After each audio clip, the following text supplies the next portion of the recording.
Selamat pagi sahabat Alkitab yang terkasih. Marilah kita mengawali hari ini dengan melakukan perenungan akan firman Tuhan.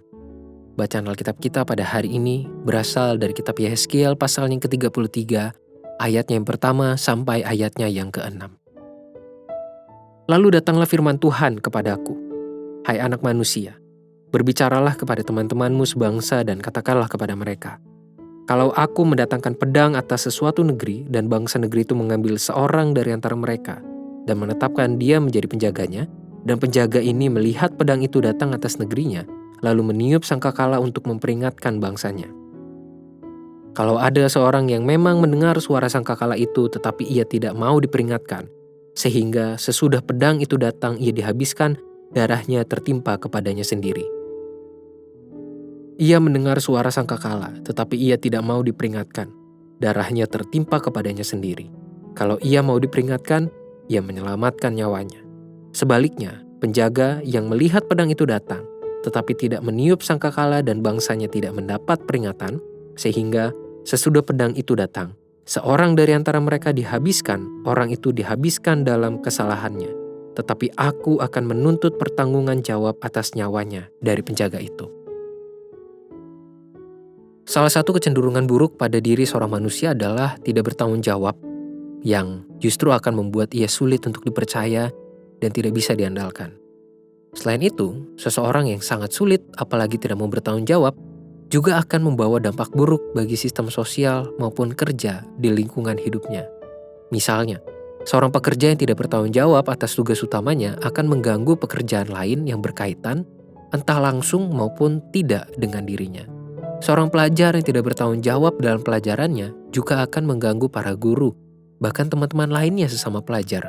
Intinya adalah, sikap tidak bertanggung jawab semestinya menjadi salah satu hal utama yang perlu dihindari oleh setiap pribadi manusia. Sama seperti pesan yang Tuhan sampaikan kepada Yehezkiel sebagai nabi bagi Israel. Tuhan memberikan penegasan tentang peran yang mesti dipenuhi oleh Yehezkiel yang diutus sebagai nabi untuk menyampaikan pesan bagi seluruh bangsa Israel. Pesan itu memiliki kuasa untuk mengubahkan setiap pribadi yang mendengarnya dengan telinga, memprosesnya dalam pikiran, dan meresapinya dengan ketulusan hati.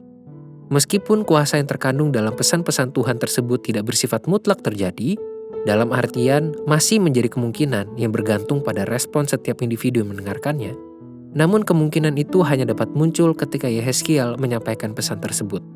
Artinya, pemenuhan tanggung jawab yang dilakukan Yehezkiel tidak hanya berdampak pada diri sendiri, tetapi akan sangat memengaruhi kehidupan seluruh bangsa Israel. Inilah nilai yang muncul dari pernyataan Tuhan yang ditujukan kepada Yehezkiel dalam pasal 33 ini.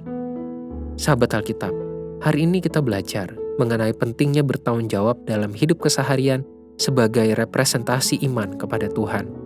Setiap pemenuhan tanggung jawab yang kita miliki dapat menjadi cara bagi Tuhan untuk menyelenggarakan berkat kepada setiap orang di sekitar kita. Hal ini dapat dimulai melalui setiap tugas primer maupun sekunder yang kita miliki masing-masing. Entah pada saat kita berada di rumah, di tempat kerja, di sekolah, di gereja, maupun di tengah masyarakat.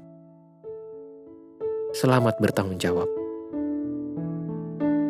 Mari kita berdoa. Tuhan, terima kasih untuk semua kesempatan hidup yang Tuhan masih berikan untuk kami. Dan biarlah hari ini pun dapat kami jalani dengan sebuah kesadaran bahwa pemenuhan tanggung jawab ternyata adalah bagian dari pemenuhan iman kami kepada Tuhan. Tolonglah kami untuk menjadi saluran berkat melalui sikap bertanggung jawab yang dapat kami lakukan dalam keseharian kami. Hanya di dalam nama Tuhan Yesus kami berdoa dan memohon. Amin.